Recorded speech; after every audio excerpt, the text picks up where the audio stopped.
열왕기 상하입니다. 사실 이 열왕기, 역대기, 그다음에 뒤에 예언서들은 강의하기는 좀 부담이 느껴집니다. 왜냐하면 비슷한 내용들이 반복되고, 열왕기에는 그 왕이 그 왕 같고 비슷한 내용들이 계속 반복되는 것 같기 때문에 꼼꼼하게 강의하기에는 듣는 분들이 참 지루하고 재미없을 수도 있다. 그 제가 설교를 하고 강의하는 제일 중요한 주안점은 은혜와 재미입니다. 이 두 가지 중에 한 가지도 놓쳐서는 안 되는데, 흥미가 떨어지면 억지로 공부하듯이 이렇게는 잘 안 와지기 때문에 어떤 방식으로 어떻게 해야 되나 고민이 됐는데, 나름대로 길을 찾았습니다. 너무 치밀하게 한 절 한 절을 다 보면 지쳐버립니다. 그래서 전체적인 메시지를 중심으로 열왕기 상하는 너무 오래 하지 않고 메시지를 중심으로 이렇게 크게 묶어서 전체적인 이해를 분명히 하실 수 있도록, 그래서 좀 지나도 잊어버리지 않도록 그렇게 진행을 할 예정입니다. 우리가 과거에 신앙생활하면서 아마 여러분도 이런 이야기를 많이 들어보셨을 겁니다. 덮어놓고 믿어야 된다. 따지고 의심하고 들면 안 된다. 덮어놓고 믿어야 된다. 또 덮어놓고 믿고 덮어놓고 순종하고, 그러면 잠깐 동안에는 뭐가 잘 돼가는 것처럼 보입니다. 근데요 여러분, 덮어놓고 믿으면요 안에는 골마 터집니다. 염증이 생깁니다. 때가 되면 수술하여 째고 큰 고통을 한번 겪어야 됩니다.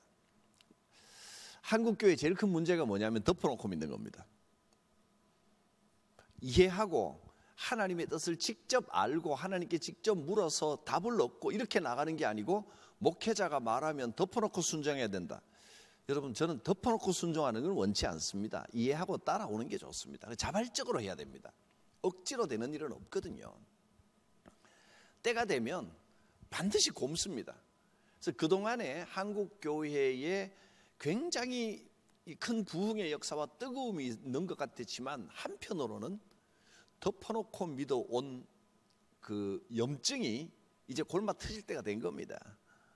저는 이 코로나가 그 염증을 골마 터지게 하시는 하나님의 역사라고 봅니다. 물론 그 현상은 세계적으로 나타난 현상이지만, 우리는 또 우리 입장에서 볼 때 어떤 의미가 있냐를 볼 때는, 그 염증이 골마서 터져서 째고 나면 아픔과 통증이 있지만 그 다음에는 이제 치유되기 시작하는 겁니다. 그동안 아픈 줄도 몰랐습니다, 그냥. 근데 통증의 신호가 오는 것이 좋은 겁니다. 안에는 다 골마 터지는데 증상이 없으면요, 그게 제일 위험한 겁니다. 그 죽음으로 가는 길입니다. 근데 이제 증상이 나타나서 우리가 아픈 걸 깨닫고 치료가 되기 시작하고 새로운 시작이 열린 겁니다.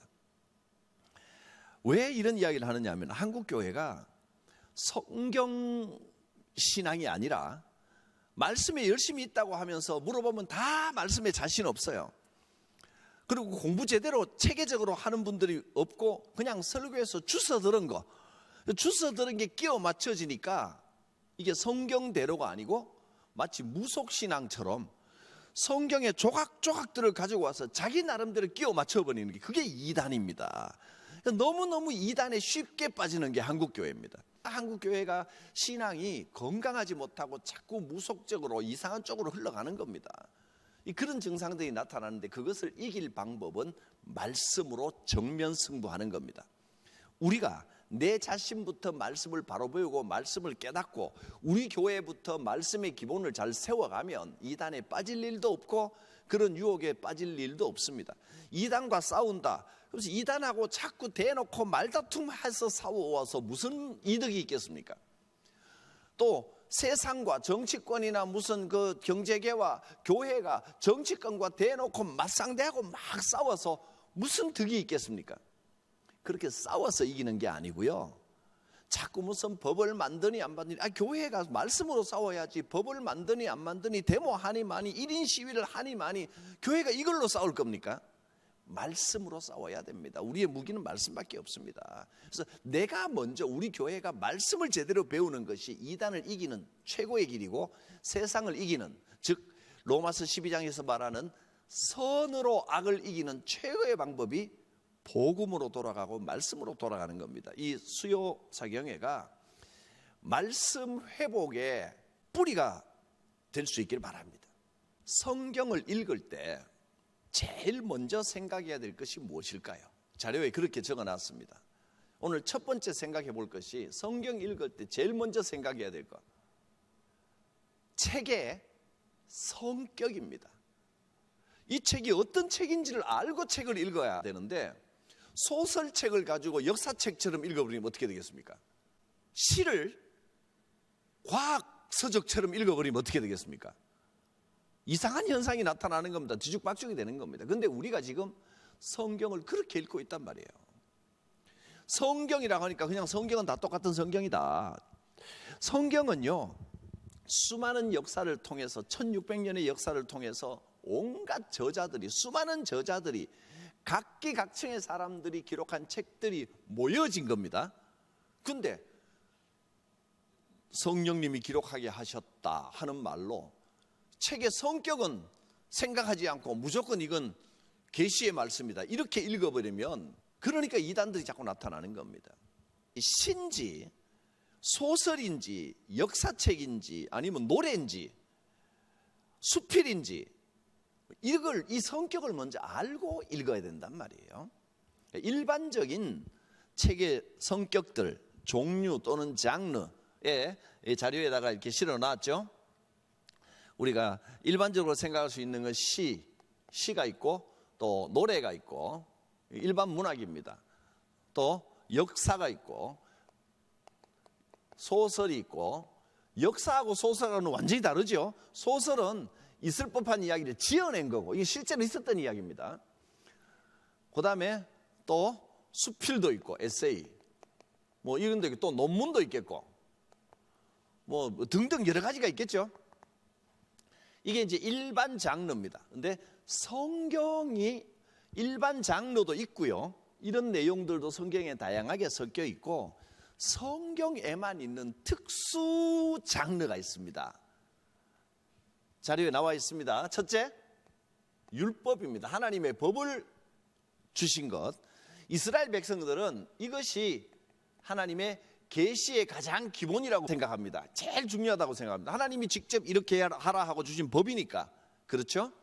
그 다음에 율법이 있고, 그 다음에 복음서라고 하는 건 일반 문학에는 없는 특별한 장르죠. 예수님의 행적과 말씀을 기록한 게 복음서입니다. 이건 일반 책에는 없는 종류입니다. 복음서는 그냥 복음서라는 장르가 있다는 겁니다. 율법이라고 하는 장르가 있다는 겁니다. 뭐 일반 여기에도 법이라고 하는 게 법전, 이게 문학은 아니지만 어쨌든 법전이라는 건 법전은 법전으로 읽어야 되는 겁니다. 소설을 법전처럼 읽어버리면 큰일 나죠. 복음서가 있고, 또 예언이 있고, 이거는 성경에만 있습니다. 예언자들을 통해서 하나님 주신 말씀. 그 다음에 여러분 이거 들어보셨습니까? 묵시문학이란 거. 이것도 성경에만 있는 특수 장르입니다. 묵시문학은 뭐냐 하면, 이건 제가 이렇게 표현했습니다. 환타지적 비유문학이라고 그랬습니다. 그러니까 진리를 설명하기 위해서 일반적인 표현으로 설명하기가 어려우니까 어떤 식으로 설명을 하느냐면, 하늘에서 불덩어리가 떨어진다, 이건 하나님이 뭐 진노하셨다 이런 의미고, 형벌 내리신다 이런 의미고, 뭐가 막 비행체가 막 날아다니고, 뭐 지진이 일어나고, 땅에서 불이 솟아올라오고, 용이 나타나고, 환타지죠. SF 같은 이런 식으로 표현을 해서 환타지적 비유입니다. 비유. 그래서 진리를 설명하고 하나님의 뜻을 설명하려고 하는 문학 장르가 있습니다. 특별히 구약 시대가 끝나고 이스라엘이 완전히 멸망했을 때, 백성들이 힘들고 괴로울 때, 그때 이 문학이 많이 발달을 했습니다. 예를 들면 우리나라도 일제 36년 그 고통받던 가장 치열한 시대에 글을 쓰면 일본은 망할 것이다 이렇게 쓰면 당장 잡혀갑니다. 큰일 나겠죠. 그러니까 하늘에서 시뻘건 악한 용이 한 마리 나타나서 불을 뿜으면서 우리를 괴롭혔는데, 그 허리 뒤쪽에 태양 같은 것이 있더라, 붉은 태양이 있더라. 뭐겠어요? 일본을 상징하는 거겠죠. 그리고 연약한 한 어린 양이 나오더니 제가 지금 묵시문학 하나 쓰고 있는 겁니다. 지금 붉은 태양을 단 그 용을 어린 양이 용의 발을 잡고 목을 치니 용이 떨어져 죽었더라. 이거는 이제 우리나라가 독립되었더라 이런 의미겠죠. 이런 식으로 표현하는 것이 묵시문학이란 말이에요. 묵시문학의 대표적인 책이 어떤 책이 있겠습니까? 그런 표현들이 어디에 나옵니까? 에스겔서 보면 1장부터 그런 내용이 나옵니다. 하늘에서 뭐 우주 비행체 같은 것이 막 내려옵니다. 그다음에 다니엘, 에스겔, 다니엘, 그다음에 스가랴, 또 요한계시록, 뭐 이런 책들은 다 묵시문학에 속합니다. 이거를 요한계시록을 자꾸 미래의 역사로 해석하려고 하니까 이단들이 나타나는 겁니다. 이 책을 완전히 잘못 알고 있는 겁니다. 묵시문학입니다. 이런 종류가 있습니다. 이제 요 장르를, 책의 종류를 분명히 알아야 됩니다라고 하는 말을 먼저 드렸고요. 두 번째, 그래서 지금 우리가 가지고 있는 이 66권의 성경을 우리가 어떻게 분류를 하느냐, 여기 나와 있는 일반적인 성경 분류법이 나와 있습니다. 제일 먼저 모세오경입니다. 성경 거의 차례대로입니다. 율법책은 이 5가지입니다. 창세기, 출애굽기, 레위기, 민수기, 신명기. 이긴 태초부터 하나님이 이스라엘을 어떻게 선택하셨고 그들에게 법을 어떻게 주셨는가라는 이야기와 법의 내용, 법을 받게 된, 율법을 받게 된 배경 내용과 법의 내용, 그런 것들이 담겨 있는 게 모세오경입니다. 법입니다. 5가지 책. 그 다음에 이름은 모세오경이라고 되어 있는데 모세가 주도했던 이야기인데 어떤 분들은 모세가 썼다 이렇게 말하는데 모세가 썼다고 보기에는 어렵고 대부분의 학자들은 모세 때부터 구전으로 전해 내려오던 것을 후대에 기록을 했다 이렇게 봅니다. 어쨌든 뭐 그건 중요하지 않고 누가 썼는지가 중요한 게 아니라 내용이 중요한 겁니다. 율법입니다. 그 다음에 이어서 나오는 여호수아부터 에스더까지 차례대로죠. 성경 순서대로입니다. 여기에는 모세 이후 여호수아 시대로부터 역사가 기록되어 있습니다. 이 중에 룻기하고 에스더 2개 빼고는 여호수아, 사사기, 사무엘, 열왕기, 역대기, 에스라, 느헤미야는 차례대로 진행되는 역사입니다. 여호수아 때부터 사사시대, 룻기는 사사시대에 있었던 일이고 그 다음에 사무엘은 사울 왕과 다윗 왕 시대, 그 다음에 열왕기는 오늘 읽었지만 다윗 왕이 나이 들고부터 시작하는 겁니다. 그 다음에 역대기는 좀 이따 또 설명을 해야 됩니다. 이건 3번에 가면 역대기와 열왕기서의 차이가 나와 있죠. 역대기는 열왕기 시대하고 같이 겹쳐 있습니다. 그 다음에 그 이후 나라가 멸망하고 왕 시대가 끝나고 난 다음에 포로 시대, 에스라, 느헤미야, 그 다음에 룻기하고 에스더는 요 시대에 다른 나라에서 있었던 일을 기록한 겁니다. 룻기는 모압 땅 쪽에서 있었던 일, 그 다음에 에스더는 바벨론 쪽에서 있었던 일을 기록한 겁니다. 그러니까 역사 차례대로 나와 있는 겁니다. 역사서입니다. 그 다음에 시가서 5권입니다. 욥기, 시편, 잠언, 전도서, 아가. 여기서 주의해야 될 것이 여러분 욥기는 역사가 아닙니다. 신학교에서 박사 공부할 때조차도 어떤 분은 성경을 역사가 아니라고 하다니 불경하다고 저보고 막 공격을 하더라고. 어떤 분이, 목회하시는 분이, 박사 학위를 하고 있는 분이. 그래서 저하고 논쟁을 굉장히 많이 했었거든요. 욥은 실존 인물이다. 근데 여러분 욥기는 그러면 욥기가 역사서입니까 시가서입니까? 시가서지요. 시가서면 시나 노래 아닙니까? 근데 그걸 왜 욥기를 굳이 역사, 나는 욥이 실존 인물이든 아니든 관계는 없습니다만은 역사를 쓰려고 기록한 게 아니라 성경이 이건 시입니다, 노래입니다, 소설 비슷한 이야기입니다, 이렇게 분류를 해놓고 읽으라고 말을 하는데도 그분은 자꾸 성경이기 때문에 실제로 일어난 일이라고 봐야 된다는 거예요. 그래서 뭐 때문에 이런 이야기를 했냐면 욥기 1장에 보면 그 사탄이 하나님께 와가지고 하나님 욥이라는 선한 인물이 있는데 내가 한번 장난쳐 보겠습니다. 그랬더니 하나님께서 목숨은 빼앗지 말라, 그 내용이잖아요. 그러니까 영적인 세계에서 사탄이 하나님 찾아가서 막 이야기하고 이런 일이 일어나고 있다는 거예요. 그래서 내가 이 답답한 양반아, 그게 비유지, 그게 사탄이 하나님께 보고하러 가려면 어느 계통을 밟아야 되고 왜 쓸데없는 그런 걸 고민하고 있냐고요.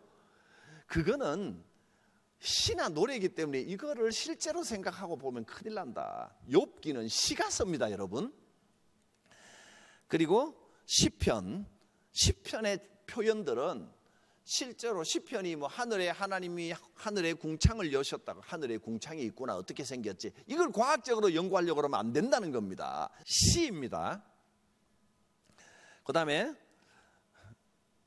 잠언, 전도서, 아가, 이 5가지는 노래와 시입니다. 그 다음에 예언서가 있습니다. 예언서는 5권의 대예언서와 12권의 소예언서가 있습니다. 이사야, 예레미야, 예가, 에스겔, 다니엘 5권은 대예언서고, 소예언서는 이 12권입니다. 소예언서와 대예언서의 차이가 뭐냐 하면,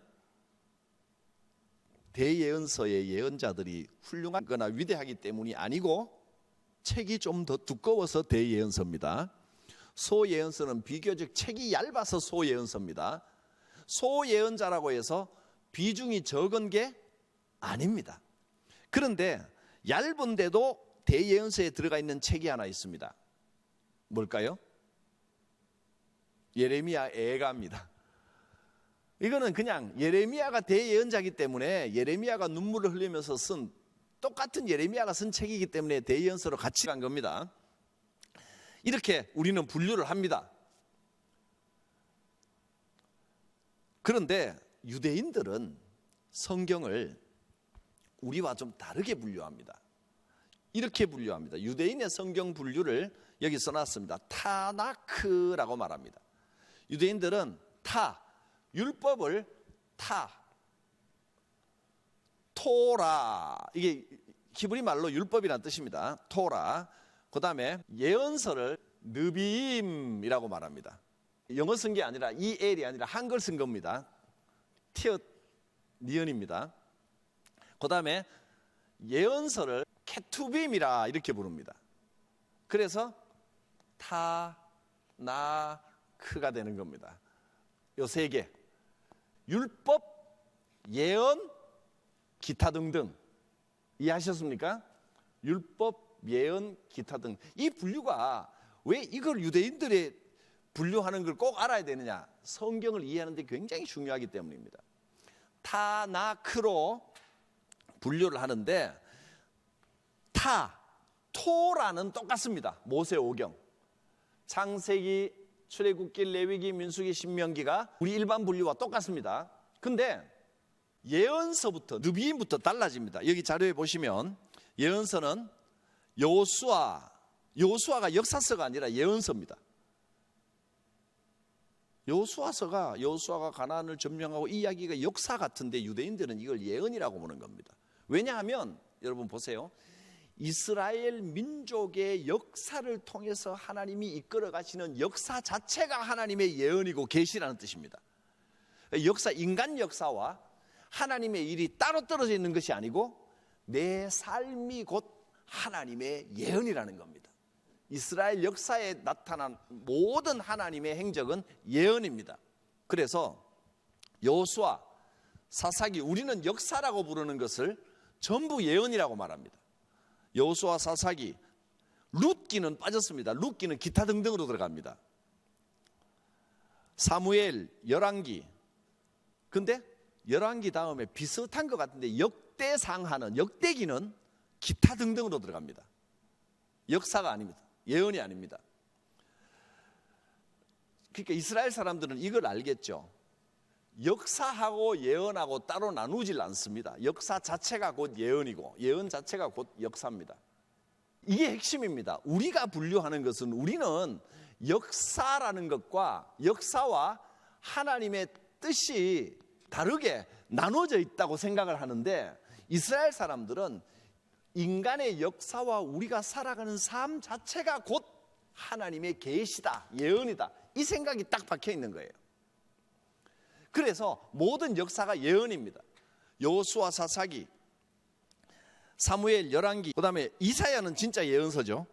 예레미야, 에스겔, 여기까지입니다.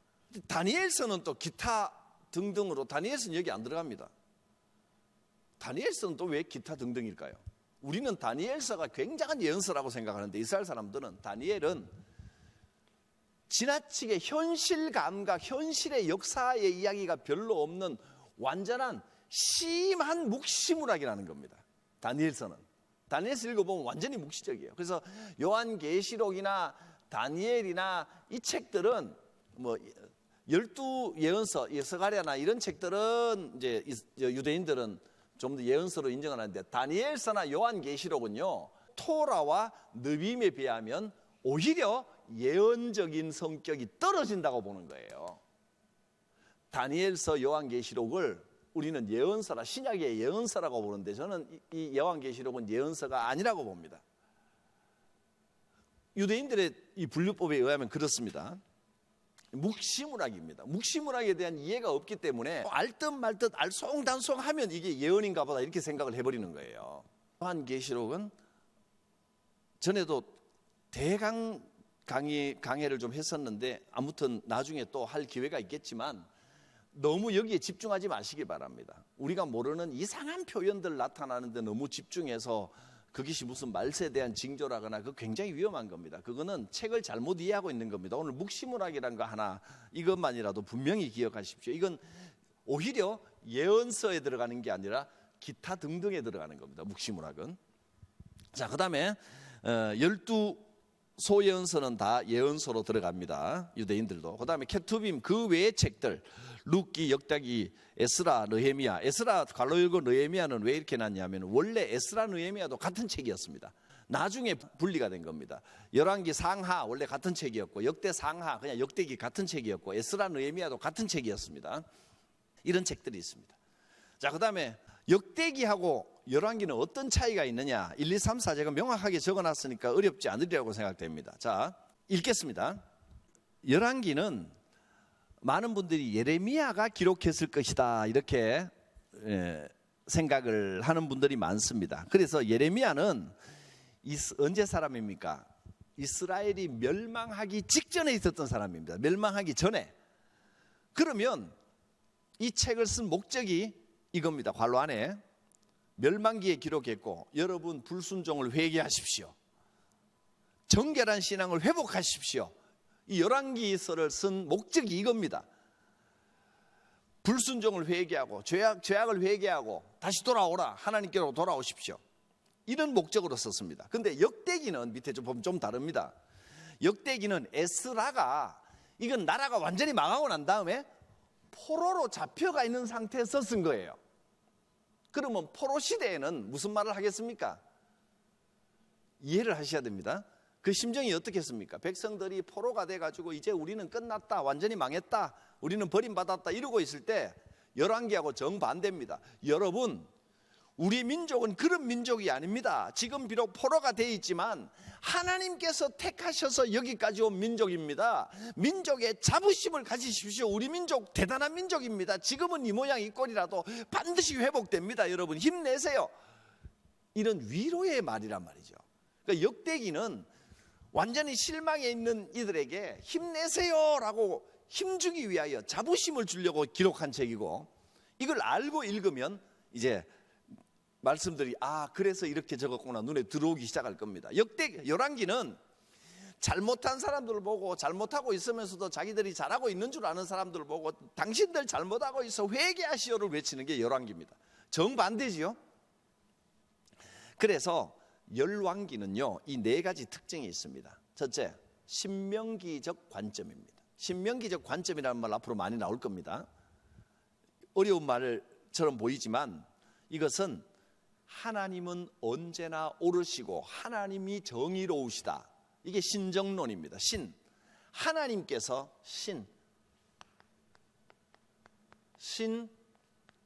정의입니다. 신정론, 하나님은 옳으시다 이 말입니다.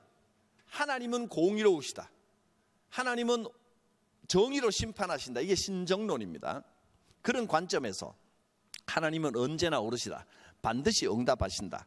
그래서 신정론, 신명기적 관점 하면 뭐가 생각나냐면 신명기 28장입니다. 순종하면 나가도 복을 받고 들어도 복을 받습니다. 떡 반죽이가 복을 받고 집에 모든 게 복을 받습니다. 불순종하면 나가도 저주받고 들어와도 저주받고 떡 반죽 바구니까지 다 저주받습니다. 그러니까 순종하면 축복이요, 불순종하면 저주다. 이게 신명기적 관점입니다. 신정론.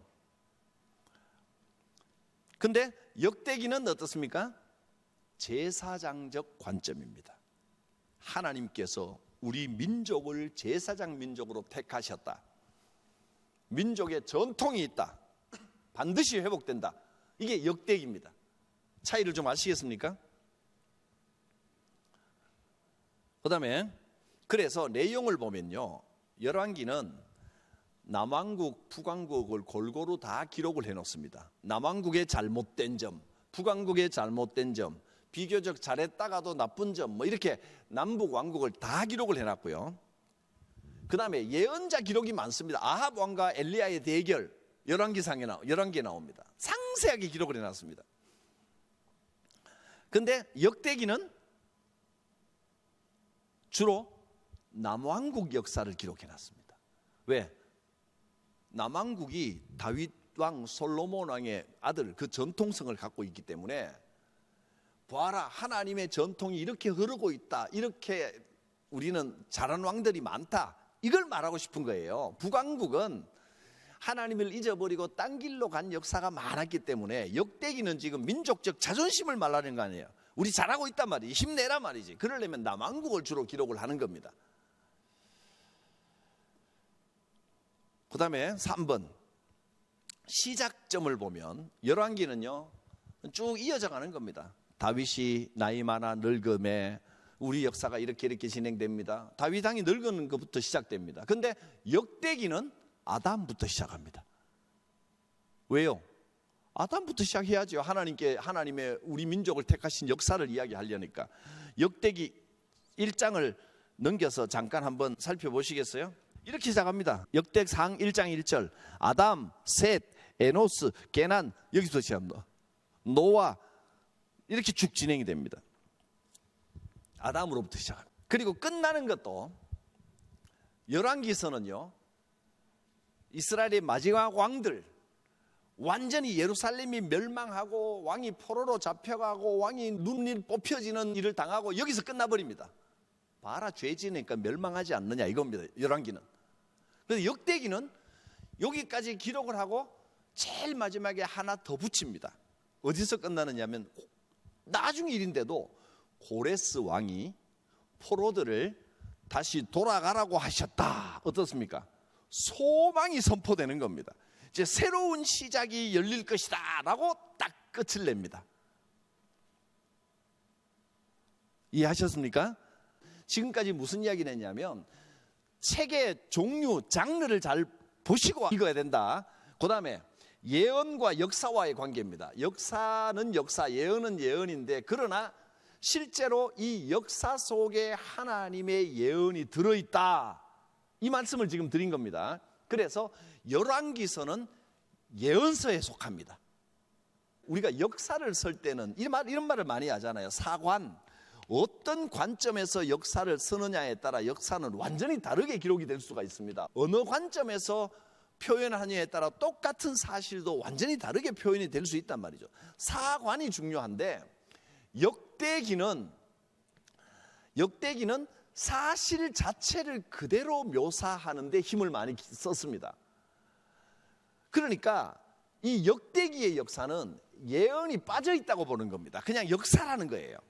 근데 열왕기서는 단순한 역사서가 아니고 예언, 하나님의 뜻이 포함된 역사 기록이란 거예요. 하나님의 예언이라는 사관을 가지고 예언의 관점에서 역사를 본 것이 열왕기입니다. 열왕기는 예언이라고 하는 관점에서 역사를 기록한 내용입니다. 그래서 예언서에 들어가는 겁니다. 이 페이지를 보시면 역사의 의미라고 하는 제목이 있습니다. 볼프강 판넨베르크라는 1826년에 태어나서 2014년도에 86세든가 그때 그 나이로 이제 오래되지 않았죠. 2014년도에 돌아가셨는데 이분이 1961년에 역사로서의 계시라고 하는 두껍지도 않은 책입니다. 이 책을 출판을 했는데 전 세계가 이 한 권의 책으로 완전히 신학적인 대혁명이 일어났습니다. 뒤집어졌습니다. 제가 이 책을 수십 번 읽었습니다. 너무 좋아서. 굉장히 좋아하는 분입니다.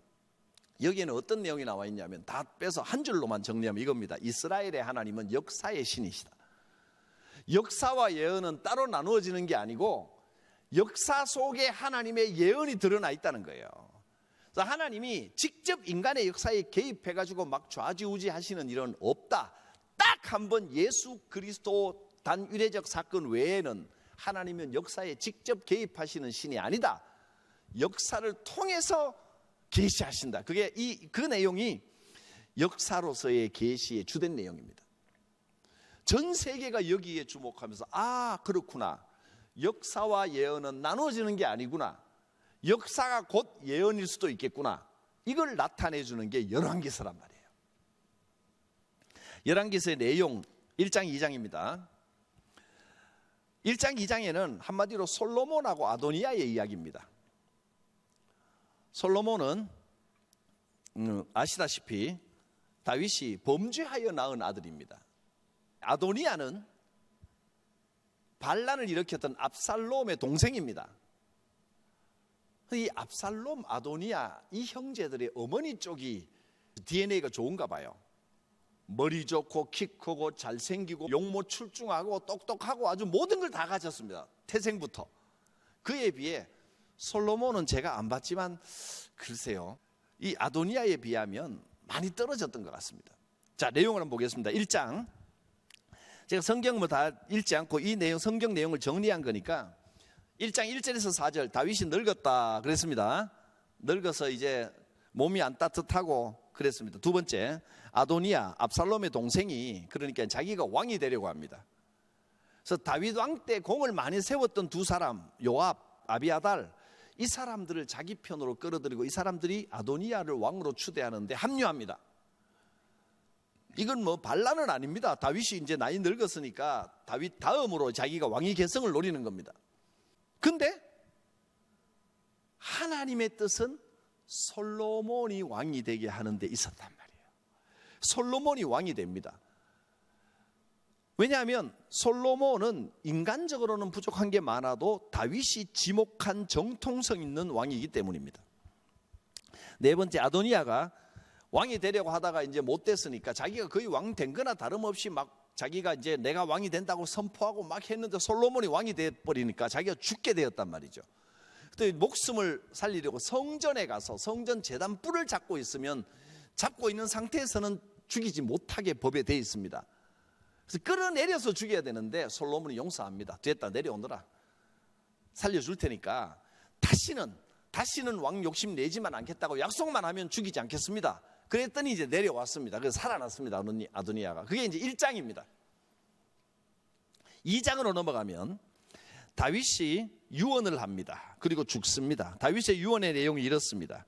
2장 1절에서 9절까지 중에 3, 4절을 보면 내 하나님 여호와의 명령을 지켜서 그 길로 행하며 그 법과 이 뚝쭉 나오는데 이게 제가 이걸 왜 적어놨냐면 이게 신명기적 내용이기 때문입니다. 순종하면 축복이요 불순종하면 저주다. 다윗의 유언이 그겁니다. 그렇게만 하면 네 왕위가 끊어지지 않을 것이다. 신명기적 관점이 다윗의 유언에서 딱 나타났습니다. 그런데 아도니아가 그 다음에 어떤 술수를 부리느냐 하면 솔로몬의 어머니 바세바에게 찾아갑니다. 그래서 정치적 술수를 부립니다. 정당화를 하면서 빙빙 돌려 말을 하는데 무슨 요청이냐면 수넴 여자 아비삭을 나에게 주십시오. 수넴 여자 아비삭은 1장 3절에 보면 다윗이 나이 많아 늙었을 때 몸을 따뜻하게 하려고 영토에서 가장 아름다운 처녀를 구해서 데리고 온 그 사람이 수넴 여자 아비삭입니다. 그러니까 다윗이 죽었으니까 다윗 왕이 데리고 있던 그 말하자면 첩이죠. 근데 뭐 잠자리도 하지 않았고 했지만 그 여자가 너무 이쁘니까 나에게 주십시오라고 요청을 했는데 바세바는 여자라 감성으로 듣고 아도니아가 반했나 보다, 너무 사랑하나 보다, 이렇게까지 사랑하는데 뭐 다윗 왕 돌아가셨는데 솔로몬에게 한번 부탁을 해봅니다. 근데 솔로몬은 아도니아의 그 생각을 딱 간파를 하는 거예요. 왕이었던 사람의 첩을 달라고 하는 것은 자기가 정통성이 부족하니까 나중에 무슨 반란을 일으켜서 자기가 어떤 그 왕위의 정통성을 이어가려고 하는 것을, 그런 음모가 있다는 걸 솔로몬이 깨달은 겁니다. 그래서 결국은 아도니아를 죽여버립니다. 그리고 세 번째, 아도니아 세력의 척결. 저는 이런 내용이라고 풀이했습니다. 하나님의 뜻을 생각하지 않고 자기 생각대로 교만한 자들은 반드시 대가를 치른다. 그래서 아도니아에게 동조했던 아비아달 제사장은 추방해버립니다. 왜 추방이냐 하면 기름 부음을 받은 제사장은 함부로 죽일 수 없습니다. 그래서 추방을 시켜버립니다. 그리고 사독이라는 사람이 제사장직을 이어받습니다. 이 사독의 후예들이 사두개인들이 되는 겁니다.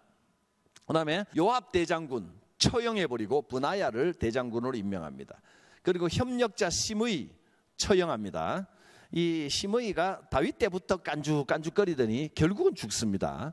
사무엘 하에 보면 19장 23절에 다윗을 그렇게 모욕하고 저주했던, 압살롬이 반란을 일으켰을 때 다윗을 그렇게 저주했던 이 시므이, 그때는 용서를 받았는데 악한 습관이 없어지지가 않습니다.